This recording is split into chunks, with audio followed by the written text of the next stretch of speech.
السلام عليكم soo dhawaada mar kale waxaan ka sheekaysanaynaa arrimo inoo muhiima inaga dhalinyar ahaan anu idinka tirsanay hadda laga bilaabo kooxda halka fadhida way naga wada weyn tahay inaga isku daa hadda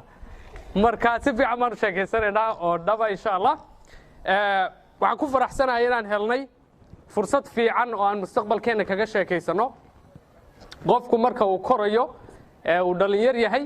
waxyaabaha ugu muhiimsan noloshiisa waxa koow ka ah inuu helo wacyi war akhbaar inuu tala hela ugu muhiimsan dadkeenii hore way ka mahmaahi jireen waxa la oran jiray tala la helaa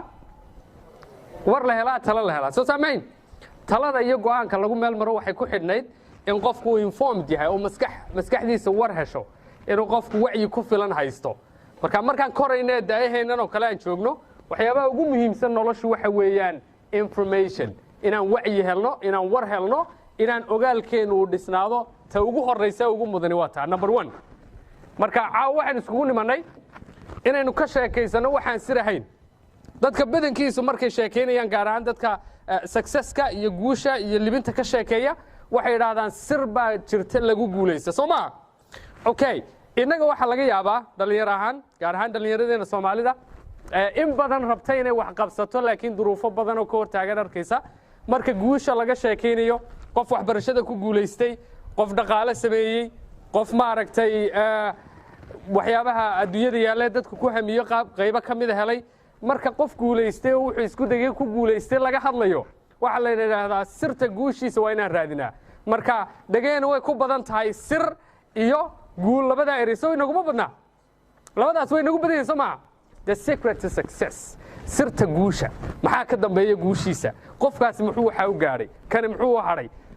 waxaan rabaa inaan ka sheekaysano oo isla qirno inaanay jirin sir lagu guuleystaa there is no secret to success taasaan rabaa inaan isla fahano laakiin waxaan rabaa intaan madaxa ka saarno madaxeena ay gasho inuu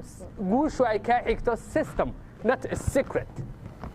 kaama xigta guusha sir iyo wax la qariyo oo dadka qaar una ay og yihiin oo dadka qaar una ay garanayaan dadka garanaya una ay guuleystaan sida maaha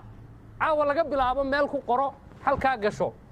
ayida markii ku dardaaraysay markaad yareed waxa yaray ku siisa halkaas aad gashan jirtay Soomaa meelada ku qoro sir ma jirto lagu guuleystaa waxbarashadu sir lagu guuleysta male dhaqaaluhu sir lagu guuleysta male jaamacadan aad u soo socotaan ee University of Bosaso sir lagu guuleystaa male there is a system to success waxa jira qaacidooyin iyo formulooyin iyo tabo iyo tilmaamo hadaad raacdo aad guuleysanayso it's a system not a secret inta ma la fahantaa sir ma jirto wax sir ma jiraan waxa jira system qof kastoo aragto oo garanayso oo nolosha meel ka gaaray ama nolosha siyaasadda nolosha dhaqaalaha nolosha waxbarashada qof kastoo arkayso u malaynayso inuu guuleystay wax qarsoon oo sir oo aan la garanayn ma hayo don't think sida ha u malaynin waa khalad aniga sida aaminsanaa barigii hore qof walba waxaan soo jiray maxaa ka qarsoon u sameeyay no sir ma jirto system baa jira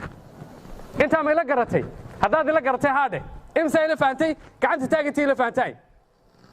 all right waa ku faraxsanaynaa faanay waxaan rabaa marka caawina ka sheekaysana what is the system to success war system kan la sheegay iyo qaacidooyinkan la sheegaya waa maxaan sameeynaa si aan waxaan ka fikirayo noloshu waa laba jeerun marna waxaad raadinaysaa madaxaagu ku dhex jiraa waa sawir oo waa khiyaal oo waa fikir oo waxaad leedahay waxaas madaxaagu kugu jiraa marna wixii ayaa gacantaada ku jira oo waad gaadhay it's just that ama waa madaxaaga ku jirtaa waa sawir ama waa ficil oo gacantaada ku haysa labadaasi marka midina waxa weeyaan mid dunida khiyaalka yaalla maskaxa waa fikir waa dareen waa hami ma dhici wali